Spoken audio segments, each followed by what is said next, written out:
Kristaps Porzingis passed you and everyone else for the most points through 10 games for a Knick ever.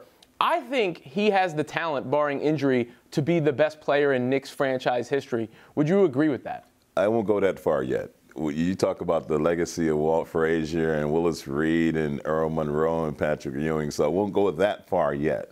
But he's gotten off to a great start. Obviously, he's done a great deal of work during the offseason, and it shows. He's far more efficient than he was last year.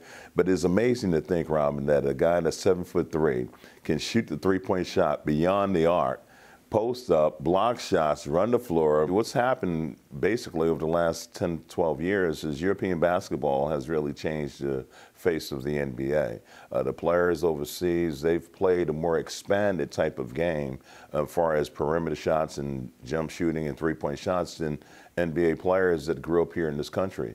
And so you've seen the progression of that with a guy like Porzingis. It's interesting, and I think you're spot on. Now, you mentioned Walt Frazier. He's been kind of critical of today's NBA. How would you compare the NBA now to when you played? I don't think you can compare.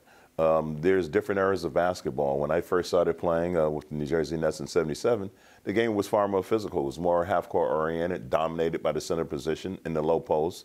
And the game has transitioned and changed. And so with that change comes players that with the skill sets like a Porzingis, and he's really a lone wolf by himself in that regard. Yeah, he's become the man on the team. Another high-scoring Knicks forward like yourself was Carmelo Anthony. He's not there anymore. His new team, the Thunder, struggling. Do you think the Knicks are better off post-Melo?